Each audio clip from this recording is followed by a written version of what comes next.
నమస్తే welcome to V digital news. ముందుగా headlines.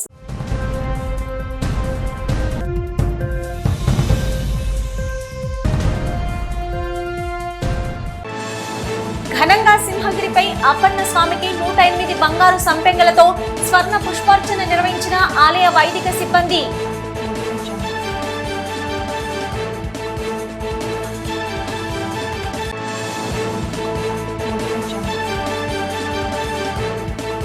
Araku valley coffee స్థాయిని ప్రపంచ స్థాయిలో విస్తృతం చేయడంలో గిరిజన సహకార సంస్థ జీసీసీ కీలక పాత్ర పోషిస్తుందని మన్ కీ బాత్ కార్యక్రమంలో అరకు వ్యాలీ కాఫీ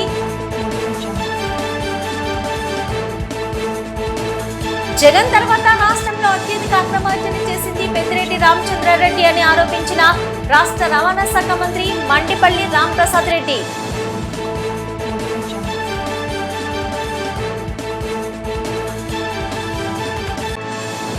గత 5 ఏళ్లలో నష్టపోయిన రాష్ట్రాన్ని కాపాడుకోవాలని పిలుపునిచ్చిన శాసనసభాపతి చింతకాల అయ్యన్న పాత్రుడు.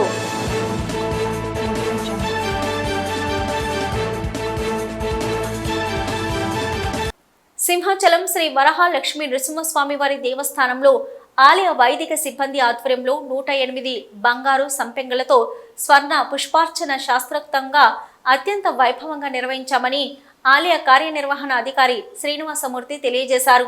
అర్చకులు వేకువజామున స్వామిని సుప్రభాత సేవతో మేల్కొల్పి ప్రాతకాల పూజలు సంప్రదాయబద్ధంగా నిర్వహించారు. శ్రీదేవి భూదేవి సమేత శ్రీ గోవిందరాజ స్వామివారిని సర్వాంగ సుందరంగా అలంకరించి ఆలయ కళ్యాణ మండపంలో వేదికపై అధిష్ఠింపజేసి వేద మంత్రాలు నాదస్వర మంగళ వాయిద్యాల నడుమ శ్రీ స్వామివారి పుష్పార్చన సేవ వైభవంగా నిర్వహించారు. ప్రత్యక్షంగా భక్తులు శ్రీ స్వామివారి ఆర్జిత సేవలలో పాల్గొని తరించారు. అరకు వ్యాలీ కాఫీ స్థాయిని ప్రపంచ స్థాయిలో విస్తృతం చేయడంలో గిరిజన సహకార సంస్థ జీసీసీ కీలక పాత్ర పోషిస్తున్నదని ప్రధాని నరేంద్ర మోదీ ప్రశంసించారు. మన్ కీ బాత్ కార్యక్రమంలో దేశ ప్రజలను ఉద్దేశించి మాట్లాడుతూ అల్లూరు జిల్లా మన్యం ప్రాంతంలో గిరిజన సహకార సంస్థ ఏపీ ప్రభుత్వ సహకారంతో గిరిజనులు సాగు చేస్తున్న అరకు వ్యాలీ కాఫీ గురించి ప్రత్యేకంగా ప్రస్తావించారు. మన దేశంలో స్థానిక ఉత్పత్తులు ప్రపంచ స్థాయి గుర్తింపును సాధిస్తుండడం భారతీయులంతా గర్వించదగ్గ విషయమని ప్రధాని నరేంద్ర మోదీ అన్నారు. అలాంటి ఉత్పత్తుల్లో అరకు వ్యాలీ కాఫీ ప్రథమ శ్రేణిలో ఉంటుందని అన్నారు. అల్లూరి సీతారామరాజు జిల్లాలో అరకు కాఫీని గిరిజనులు అధిక విస్తీర్ణంలో సాగు చేస్తున్నారని, శ్రేష్టమైన అరోమా రుచిగల ఇక్కడ పండే అరకు కాఫీ మంచి గుర్తింపు ఉందని ప్రధాని అన్నారు. 1,50,000 మంది ఆదివాసీ కుటుంబాలు అరకు కాఫీ సాగు, ఉత్పత్తి, విక్రయాలతో ఆర్థిక సాధికారత సాధిస్తున్నారని అన్నారు. కాఫీకి గ్లోబల్ గుర్తింపు తీసుకురావడంలో విశేషమైన కృషి చేస్తున్న గిరిజన సహకార సంస్థ జీసీసీ ఆదివాసీ రైతు సోదర సోదరీమణులను ఒక్క త్రాటిపైకి తీసుకొచ్చి కాఫీ సాగుకు ప్రోత్సహిస్తున్నదని ప్రశంసించారు. ఈ ప్రక్రియలో గిరిజనుల ఆదాయం గణనీయంగా పెరగడంతో పాటు గౌరవనీయమైన జీవనాన్ని సాగిస్తున్నారని అన్నారు. గతంలో విశాఖపట్నం సందర్శించినప్పుడు ముఖ్యమంత్రి చంద్రబాబు నాయుడుతో కలిసి అరకు కాఫీని ఆస్వాదించే అవకాశం లభించిందని ప్రధాని మోదీ మన్ కీ బాత్లో గుర్తు చేసుకున్నారు. అప్పట్లో చంద్రబాబుతో కలిసి కాఫీ తాగుతున్న ఫోటోలను ప్రదర్శించారు. అరకు కాఫీ రుచి గురించి చెప్పాల్సిన అవసరం లేదు, అద్భుతంగా ఉందని అన్నారు. అరకు కాఫీకి ప్రపంచ స్థాయి అవార్డు ఎన్నో వచ్చాయని అన్నారు. ప్రధాని నరేంద్ర మోదీ మన్ కీ బాత్లో ప్రత్యేకంగా ప్రస్తావించడం గర్వకారణంగా ఉందని GCC vice chairman and managing director G Suresh Kumar అన్నారు. ప్రధాని స్ఫూర్తివంతమైన వ్యాఖ్యలు, ప్రశంస గిరిజన కాఫీ రైతులకు, జీసీసీ సిబ్బందికి, కాఫీ సాగుతో ముడిపడి ఉన్న అన్ని ప్రభుత్వ శాఖల సిబ్బంది వర్గాల వారికి ఎంతగానో ఉత్తేజాన్ని, ఉత్సాహాన్ని, ప్రోత్సాహాన్ని ఇస్తుందని అన్నారు. గిరిజన ఆర్థిక సాధికారతకు అరకు కాఫీ ఎంతగానో ఊతమిస్తుందని చెప్పారు. విశాఖ నుంచే ఉచిత బస్సు పథకాన్ని ప్రారంభిస్తామని, త్వరలోనే మహిళలకు తీపి కబురు చెప్తామని రాష్ట్ర రవాణా శాఖ మంత్రి మండిపల్లి రాంప్రసాద్ రెడ్డి స్పష్టం చేశారు. 2 రోజులు విశాఖ పర్యటనలో భాగంగా విశాఖ విమానాశ్రయానికి చేరుకున్నారు. అక్కడ మంత్రికి పలువురు అధికారులు, నాయకులు పుష్పగుచ్చాలు అందించి సాదరంగా ఆహ్వానించారు. అనంతరం ఎయిర్పోర్టు లాంజ్లో ఏర్పాటు చేసిన మీడియా సమావేశంలో ఆయన మాట్లాడుతూ మహిళలకు ఉచిత బస్సు పథకం అమలు చేస్తున్న తమిళనాడు, తెలంగాణ, కర్ణాటక రాష్ట్రాల్లో పర్యటించి అధ్యయనం చేస్తామన్నారు. గత వైకాపా సర్కారు ఆర్టీసీని ప్రభుత్వంలో పూర్తిగా విలీనం చేయలేదని మంత్రి విమర్శించారు.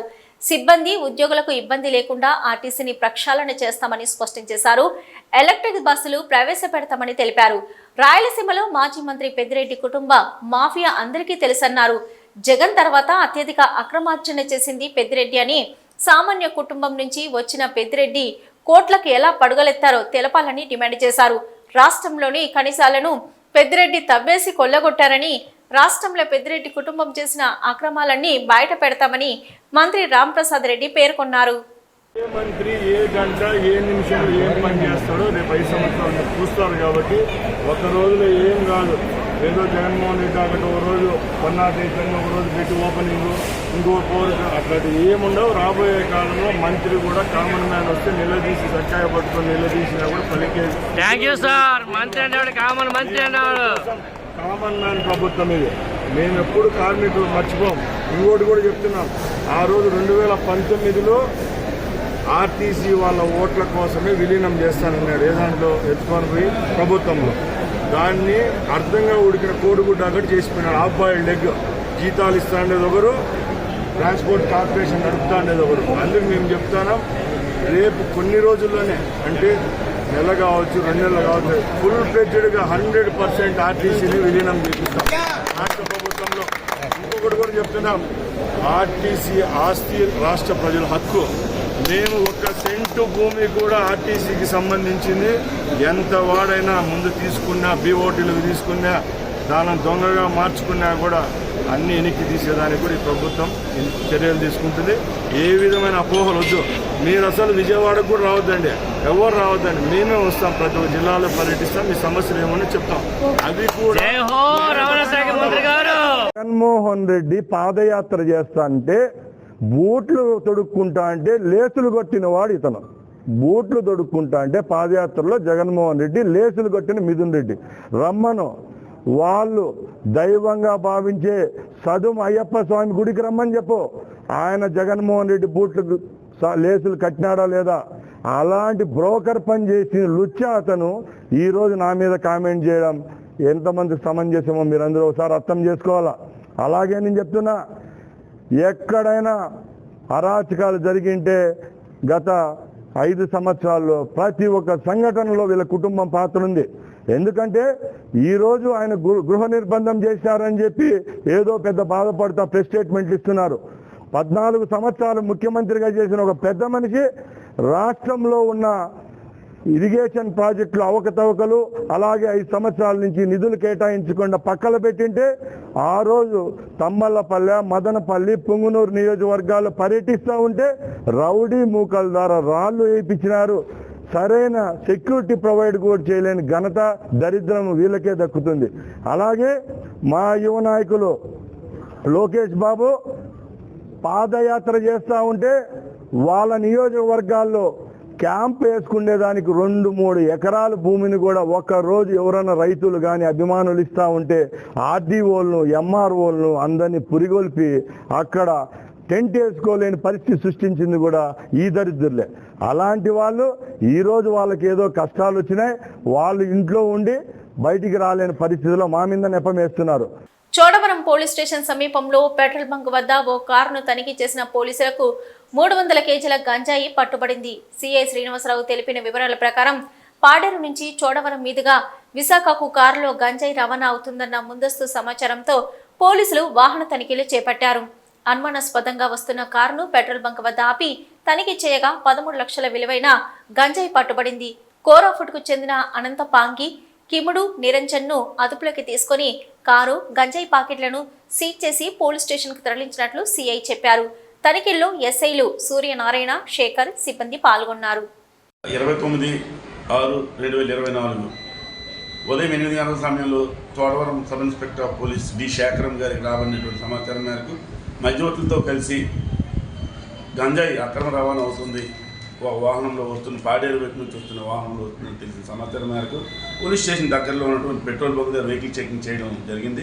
వెహికల్ చెకింగ్ నిర్వహిస్తుండగా ఏపీ 31 CE 6567 అను నెంబర్ గల మహేంద్ర XUV 500 వెహికల్ ఆపడం జరిగింది. అందులో 2 వ్యక్తులు పోలీసులను చూసి పారిపోవడం జరుగుతుంది. వెంటనే ఎస్ఐ గారు తన సిబ్బందితో మీడియాతో పాటుగా ఇద్దరిని పట్టుకోవడం జరిగింది. పట్టుకున్నాక వాళ్ళని విచారణ చేయగా గంజాయిని ఒరిస్సా నుంచి అక్రమంగా రవాణా చేస్తూ మహారాష్ట్ర తీసుకువెళ్ళడానికి అని చెప్పేసి వెళ్తున్నట్లుగా వాళ్ళు తెలియజేయడం జరిగింది. వాళ్ళ కారుని తనిఖీ చేయగా చెక్ చేయగా అందులో 150 ప్యాకెట్లు గంజాయి ఉంది. ఒక ప్యాకెట్ 2 కేజీలు గంజాయి ఉంది. మొత్తం 300 కేజీలు గంజాయి, అలాగే మహేంద్ర XUV 500 కారుని ఇచ్చేయడం జరిగింది.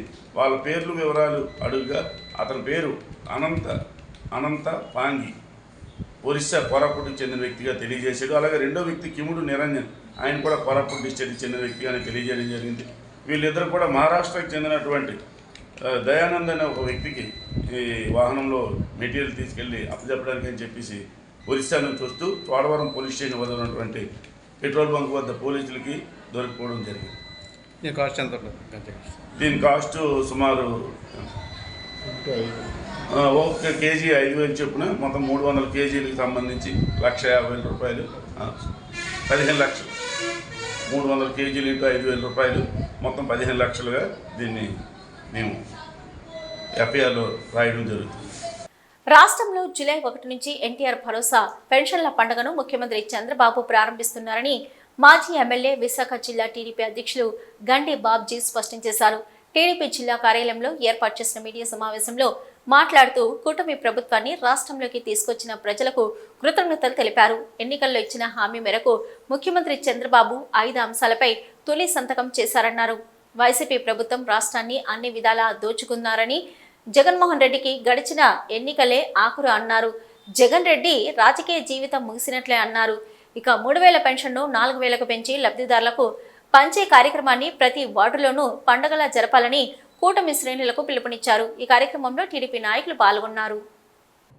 ప్రజలకు మనం ఏవైతే హామీలు ఇచ్చామో ఆ హామీలు అమలు చేయాలనే దృక్పథంతో మా నాయకులు చంద్రబాబు నాయుడు గారు, అట్లాగే పవన్ కళ్యాణ్ గారు, బీజేపీ వాళ్ళు కలిపి ఈ ప్రభుత్వాన్ని ఎట్టి పరిస్థితుల్లో కూడా ఎన్ని ఇబ్బందులున్నా ప్రజలకి మనం ఇచ్చిన మాట నిలబెట్టుకోవాలనే ఉద్దేశంతో మరి ఆ రోజు ప్రమాణ స్వీకారం చేసిన నాడే 5 పథకాల మీద మరి సంతకం చేసి ప్రజలకు అందించిన సంగతి మీ అందరికీ తెలిసిందే.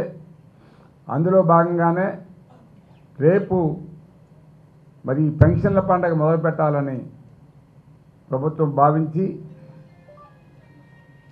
మరి మా ప్రభుత్వం ధైర్యంగా 3,000 ఉన్న పెన్షన్ ఒకేసారి 4,000 చేసి రేపు ఆ పండగని రాష్ట్రం అంతా కూడా మా కార్యకర్తల ద్వారా, ప్రభుత్వం అధికారుల ద్వారా ఒక పండగలాగా దీన్ని జరపమని మా ప్రభుత్వం ఆదేశాలు ఇచ్చింది.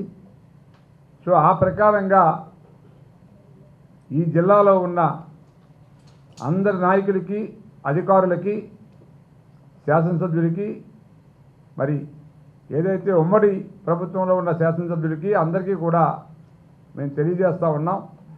ఇక్కడ జరిగిన దోపిడీల మీద కూడా ఆల్రెడీ ఒక వీసీ గారు రిజైన్ చేశారు. ఇంకా క్రికెట్ అసోసియేషను బాకీ మిగిలి ఉంది. తగుదనమ్మని నిన్న కూడా సిగ్గు లేకుండా ఈ ఏపీఎల్ టోర్నమెంట్ పేరు చెప్పి ప్రజాప్రతినిధులకి ఈ వంకను దగ్గర అవుదామని అందరికీ ఫోన్లు చేసి ఈ గోపీనాథ్ రెడ్డి ఒక బట్టల షాప్లో ఆయన ఒక చొక్కా ప్యాంటుతో వైజాగ్ వచ్చి ఒక సామ్రాజ్యాన్ని సృష్టించాడు. ఈ Gopinath Reddy SR shopping mall అనే ఒక చిన్న షాప్ ఉండే మనిషి కొన్ని కోట్ల రూపాయలు, నా దగ్గర మొత్తం అన్ని డీటెయిల్ ఉన్నాయి, నెక్స్ట్ ప్రెస్లో కలిసినప్పుడు ఏ సర్వే నెంబర్లో ఎంత ల్యాండ్ పూలింగ్ మీద దోపిడీ చేశాడు, ఎవరెవరికి బినామీగా ఉన్నాడు, ఎంత ఆస్తులు కూడగట్టాడు, క్రికెట్ అసోసియేషన్ ఎలా కూలగొట్టాడు, మొత్తం మీకు సవివరంగా నెక్స్ట్ ప్రెస్ మీట్లో మనం మాట్లాడుకుందాం. విశాఖ ఆంధ్ర యూనివర్సిటీ మాజీ వీసీ ప్రసాద్ రెడ్డి తమను చంపేస్తారని బెదిరిస్తున్నారు అంటూ అభ్యుదయ గ్రామీణ డ్వాక్రా రాష్ట్ర కమిటీ నాయకురాలు దేవకి దేవి సంచలన ఆరోపణలు చేశారు. ఆంధ్ర యూనివర్సిటీ రిజిస్ట్రార్ కార్యాలయం వద్ద ఆమె మీడియాతో మాట్లాడుతూ కరోనా సమయంలో ఆంధ్ర యూనివర్సిటీలో డ్వాక్రా బజార్ నిర్వహించుకునేందుకు ఉచితంగా అనుమతి ఇచ్చారని, నిర్వహించేందుకు అనుమతి కోరగా మాజీ వీసీ ప్రసాద్ రెడ్డి అనుమతి ఇవ్వలేదని, అంతేకాకుండా మొదటిసారి నిర్వహించిన 50 లక్షలు విలువ చేసిన డ్వాక్రా బజార్ సామగ్రిని, స్టాల్స్ ను స్వాధీనపరుచుకొని నానా ఇబ్బందులకు గురి చేస్తున్నారని, సామగ్రి విషయమై అడిగితే చంపేస్తామంటూ పలుమార్లు బెదిరించారని, గత కొంతకాలంగా మానసిక క్షోభకు గురయ్యానని తెలిపారు. కూటమి ప్రభుత్వంలో తనకు న్యాయం జరుగుతుందనే నమ్మకంతో మీడియా ముందుకు వచ్చానని వాపోయారు. 50 లక్షల సామాను అండి, ఎక్కడున్నదో తెలియదు, ఎవరికి కట్టుబెట్టారో తెలియదు, అమ్మేశారో తెలియదు, ఏమి చేశారో తెలియదు. వీళ్ళందరూ కూడా నాకు 2 లక్షల కాడి నుంచి 5 లక్షలు 10 లక్షలు గ్రూపులు లోన్లు వచ్చినాయి తెచ్చి ఇవన్నీ కొని అందరం బతుకుదామని ఈ రకంగా కమిటీ ద్వారా చేశాను. ఇవాళ సావు బతుకు కాకుండా మాకు ఇది న్యాయం చేయాలి. మాకు 50 లక్షల సామాను, 700 టేబుళ్ళు, 700 కుర్చీలు, మొత్తం షెడ్లు 3, ఇవన్నీ కూడా ఇనుప సామాను మొత్తం కొనుక్కుని మేము దాన్ని నడుపుకునే దాన్ని డబ్బు కట్టి కూడా చెక్కులు డీడీలు కూడా ఉన్నాయి వాళ్ళ దగ్గర. ఎందుకంటే 100 రోజులు ఉంది కదండి, 2 నెలలకి కట్టాం. కలెక్టర్ గారు ఆర్డర్ కూడా అయిందండి. ఆ మల్లికార్జున సారే ఉన్నారు, ఎస్పీ గారు, వాళ్ళు ఆఫ్ చేసేశారు. తర్వాత రెన్యూల్ చేస్తామమ్మా, 100 రోజులకు డబ్బు కట్టావు కదా, తర్వాత చేసుకుంది గారు అన్నారని మేము అన్ని సామాను అక్కడ ఉంచుకున్నామండి. పీకిచ్చేశారు, బుల్డేజర్లతో డొల్లిచ్చేసి తీసేసి రాజారెడ్డి అనే వ్యక్తికి కట్టబెట్టేసేసి అక్కడ మమ్మల్ని ఆ సామాను ఎక్కడ పెట్టింది, వీళ్ళందరూ ఏం చేసింది కూడా తెలియదండి. ఎవరికి ఫోన్ చేసినా నిన్ను చంపేస్తారంట, జాగ్రత్త, వైజాగ్ వెళ్ళబాక అని చాలామంది చెప్పారండి. మొన్న కూడా విశ్వప్రియాలో పెడితే కూడా నువ్వు ఇక్కడ పెడితే నిన్ను చంపేస్తావంటే రండి ఎక్కడ చంపుతారని ఆ రోజు నేను ప్రసాద్ గారికి కూడా చెప్పడం జరిగింది.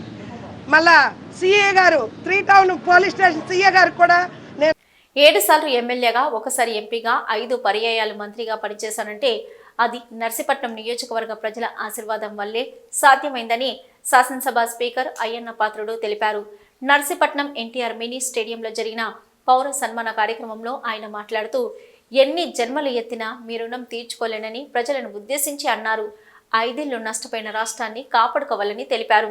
అనకాపల్లి పార్లమెంటు నియోజకవర్గంలో పరిశ్రమలు తీసుకువచ్చి యువతకు ఉపాధి అవకాశాలు చూపిస్తారని అనకాపల్లి ఎంపీ సీఎం రమేష్ మాట ఇచ్చారని, ఖచ్చితంగా ఇచ్చిన మాట నిలబెట్టుకుంటారని తెలిపారు. తాండవ, రావణపల్లి రిజర్వేర్లు, ఏరియా ఆసుపత్రి అభివృద్ధి చేసుకోవాల్సిన అవసరం ఉందని, అధ్వానంగా ఉన్న రోడ్డు బాగు చేసుకోవాలని తెలిపారు. మీ మండలాలు, గ్రామాల్లో ఏ అభివృద్ధి పనులు కావాలో పేపర్ మీద రాసుకొని తనకివ్వాలని టీడీపీ నాయకులను ఉద్దేశించి అన్నారు.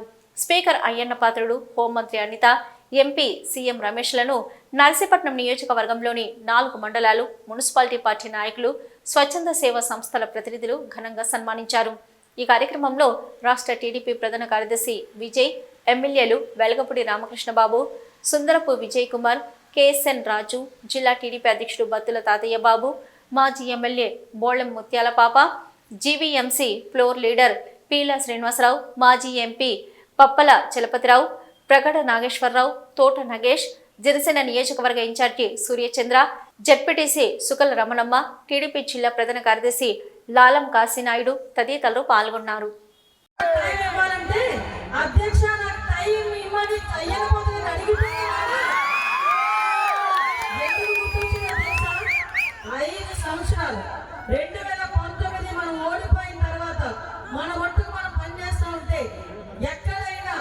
ఏ పనైనా ఇబ్బంది పెట్టాలని ఆలోచిస్తే అయ్యన్న పాత్ర గారిని ఎలాగైనా ఇబ్బంది పెడదాం అనుకుంటున్నాం. అయ్యన్న పాత్ర గారు 7 సార్లు ఎమ్మెల్యే, 5 సార్లు మంత్రి, 1 సారి ఎంపీ, 40 సంవత్సరాల రాజకీయ చరిత్రలో ఏ మచ్చ లేదు.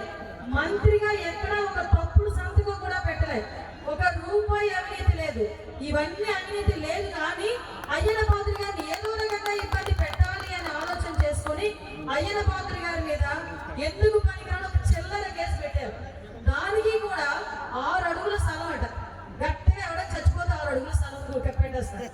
అటువంటి 6 అడుగుల స్థలాన్ని కబ్జా చేశారంట. దానికి 100 మంది పోలీసుల్ని ఆంధ్రప్రదేశ్ రాష్ట్ర 16వ శాసనసభాపతిగా మన అయ్యన్న గారు ఎన్నిక కావడం, ఇక్కడ పౌర సన్మానం ఇంత పెద్ద ఎత్తున జరుపుకోవడం, ఆ కార్యక్రమంలో నేను పాల్పంచుకోవడం చాలా ఆనందంగా ఉంది అని సందర్భంగా గుర్తు చేస్తున్నాను. దేదీప్యమానమైన వెలుగుల మధ్య, సాయం సంధ్యా వేళ రెపరెపలాడుతున్న జెండాల మధ్య ఇవాళ సంబరాలు అంబరాన్ని అందుతున్నటువంటి విషయం మీకు అందరికీ గుర్తు చేస్తున్నాను. అయ్యన్న అంటే అభిమానం, ప్రేమ ఉన్న వాళ్ళు మొన్న ఎన్నికల్లో ఓట్ల వర్షం కురిపించారు, ఇప్పుడు ఊరేగింపులో పూల వర్షం కురిపించారు, ఇప్పుడు ఆత్మీయత సత్కారంతో అన్ని రకాలుగా ప్రేమను చాటుతున్నటువంటి వ్యక్తి అయ్యన్న గారు అనే సందర్భం సందర్భంగా మనవి చేస్తున్నాను. వైద్య రంగంలో మచ్చలేని మనిషిగా దివంగత డాక్టర్ రామన్ ప్రజల్లో నిలిచారని పలువురు కొనియాడారు. గాజువాక సాయిరాం నగర్లో సింహగిరి చారిటబుల్ ట్రస్ట్ ఆధ్వర్యంలో డాక్టర్ కెవి రామన్ 6వ వర్ధంతి కార్యక్రమం నిర్వహించారు. ఈ సందర్భంగా మెగా వైద్య శిబిరం ఏర్పాటు చేశారు. పేదలకు వస్త్రాలు పంపిణీ చేశారు. ట్రస్ట్ ప్రతినిధులు doctor KVS Kalyan, doctor Jamuna Rani మాట్లాడుతూ పేదలకు ఎల్లప్పుడూ వైద్య సేవలను చేరువ చేస్తూ వారి హృదయాల్లో నిలిచారని కొనియాడారు. ట్రస్ట్ ద్వారా ఎన్నో సామాజిక సేవా కార్యక్రమాలు నిర్వహిస్తున్నట్లు తెలిపారు. కార్యక్రమంలో వైద్యులు సంగీత లక్ష్మి, మౌనిక తదితరులు పాల్గొన్నారు. మీ అందరి కోసం మేము మనసులా దిట్టం పెట్టుకొని ఈ కార్యక్రమాన్ని ముందుకు నడిపిస్తున్నాం. డాక్టర్ రామన్ గారు అంటే ఒక్క ప్రాంతానికి, ఒక మారుమూల ప్రాంతానికి సంబంధించిన గాజువాక కాదండి, ఇది ప్రపంచం మొత్తం ఎక్కడెక్కడైతే వారి పిల్లలు ఇక్కడ ఉన్న వాళ్ళ తాలూకా అందరి పిల్లలు కూడా ఇప్పుడు ప్రపంచవ్యాప్తంగా అన్ని దేశాల్లో కూడా ఉద్యోగాలు చేసుకుంటున్నారు. వాళ్ళందరూ కూడాను సార్ మీద నమ్మకంతో, భరోసాతో వాళ్ళ తల్లిదండ్రులను ఇక్కడ వదిలివేసి వాళ్ళు పై దేశాలకి చదువులకు కానీ ఉద్యోగాలకు కానీ వెళ్ళి వాళ్ళ తల్లిదండ్రిని సార్కి అప్పగించి వెళ్ళడం కూడా నాకు తెలుసు. డాక్టర్ గారు మేము ఇలా వెళుతున్నాం చదువులకి ఉద్యోగాలకి, మీదే బాధ్యత అమ్మా నాన్నది అంటే మీరేం పర్లేదు నాన్న, మీరు ఈ చదువు చదవండి, ఆ చదువు చదవండి అని ఆయన తన సలహాలను ఇచ్చి వాళ్ళకి ఏ వృత్తిలో అయితే రాణిస్తారో ఆ వృత్తి తాలూకా ఉపయోగాలను చెప్పి ఇలా చదువుకోండి, ఇందులో అయితే మీరు బాగుంటారమ్మా, ఇందులో మీరు వృద్ధికి వస్తారని యువతకి తన సలహాలను ఇచ్చేవారు చాలామంది. ఆ రకంగానే ఎవరన్నా వాళ్ళ పిల్లలకు కూడా సంబంధాలు కుదిరి నాకు వచ్చి డాక్టర్ గారికి వచ్చి, డాక్టర్ గారు ఈ రకంగా అంటే పర్సనల్గా అనమాట, ఫ్యామిలీ డాక్టర్ అంటారు, సంగీతమ్మ చెప్పారు ఈ సంవత్సరం మనం కింద ఏడాది ఫ్యామిలీ డాక్టర్. అలా ప్రతి ఇంటికి ఒక ఫ్యామిలీ డాక్టర్ అంటే ఒక ఆరాధ్య దైవం అన్నట్టు. వాళ్ళ పర్సనల్ విషయాలు కూడా వచ్చి సార్కి చెప్పుకొని వెళ్ళేవారు. ఆ రకంగా అన్నమాట. వ్యాపార మనిషి తాలూకా ఆరోగ్యాన్ని, ధనాన్ని ముడిపెట్టవద్దు అనేవారు సారు. వచ్చిన ప్రతి వాళ్ళకి ప్రేమగా ఆయన వాళ్ళ వీపు మీద తట్టి వెళ్ళిపెట్టి నీకేం పర్వాలేదు, నువ్వు చక్కగా నయమవుతావు అనగానే వాళ్ళు సగం ధైర్యంగా రూమ్లోంచి బయటకు వెళ్ళారు అన్నమాట. అమ్మ నాకు ఇంకా తగ్గిపోయింది సార్, నా వీపు మీద చెయ్యి వేశారు. లాస్ట్ 5 yearsగా నాన్నగారు మెయిన్ గాజువాక ప్రజలందరికీ, ముఖ్యంగా పెద్ద వయసు ఉన్న ఆడవాళ్ళందరికీ సొంత అక్క చెల్లిలా భావిస్తూ ఒక తల్లి రూపంలో చూసుకుంటూ గాజువాక ప్రజలందరినీ ఒక కుటుంబంలా ఊహించుకున్నారు. మాకు ఎందుకు ఈ ఆలోచన కలిగిందో తెలీదు. జనరల్గా పండగలు అయితే ఇంటి అక్క చెల్లెలకి చీరలు ఇస్తారు. అలాగా నాన్న ఏదో మాకు చెప్పినట్టు ప్రతి సంవత్సరం నాన్న ఎప్పుడైతే మన దగ్గర నుంచి దూరం అయినా ఆయన భావించిన చెల్లెలకి చీరలు ఇవ్వాలి అన్నట్టు మాకు ఒక ఆలోచన వచ్చింది. అదే దీంట్లో మేము అదే స్ఫూర్తితోటి 6 years అయినా కూడా ఎవ్రీ ఇయర్ మేము ఇలా కొంతమందిని సెలెక్ట్ చేసి వాళ్ళకి చీరలు ఇవ్వడం జరుగుతుంది. అండ్ అదే దీంట్లో నాన్న అందరినీ ఆరోగ్యంకి డబ్బులకి ఎప్పుడు ముడిపడకూడదని చెప్పి ఆ టైంలో మేము పుస్తకాలు పంచాం, మీ అందరికీ తెలుసు. తర్వాత ఇప్పటికీ ఎవరైనా డబ్బులు లేవు అంటే అదే స్ఫూర్తితో మేము ముందరికి వెళ్తున్నాం. ఎప్పుడు మీకు ప్రతి ఇయర్ చెప్తుందే, వైద్యం డబ్బులు ఎప్పుడూ కలిపి చూడకూడదు. ఫస్ట్ మన హాస్పిటలే కాదు, డాక్టర్ వృత్తిలో అందరూ కూడా డబ్బులు 2వ దశలో కిందకి తీసుకునేటట్టు చూసుకొని ప్రధానంగాను వైద్యం చేయాలి. అది ఏ రూపంలో అయినా పైన దేవుడు మనకి చూసి ఈరోజు ఒక దగ్గర మనకి వెనక్కబడినా వేరే రూపంలో మనకి మంచి ఇస్తారు.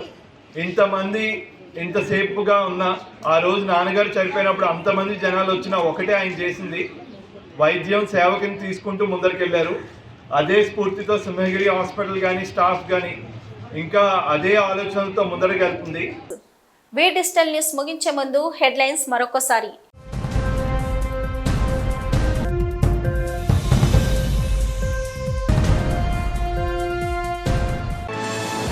ఘనంగా సింహగిరిపై అప్పన్న స్వామికి 108 బంగారు సంపెంగలతో స్వర్ణ పుష్పార్చన నిర్వహించిన ఆలయ వైదిక సిబ్బంది.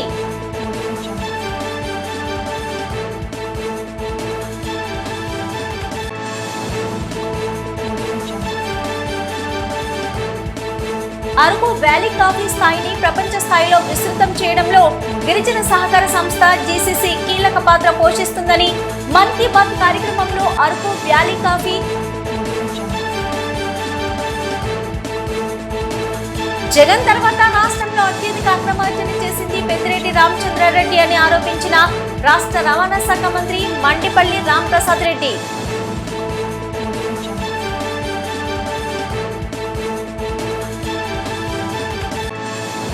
గత 5 ఏళ్లలో నష్టపోయిన రాష్ట్రాన్ని కాపాడుకోవాలని పిలుపునిచ్చిన శాసనసభాపతి చింతకాల అయ్యన్న పాత్రుడు.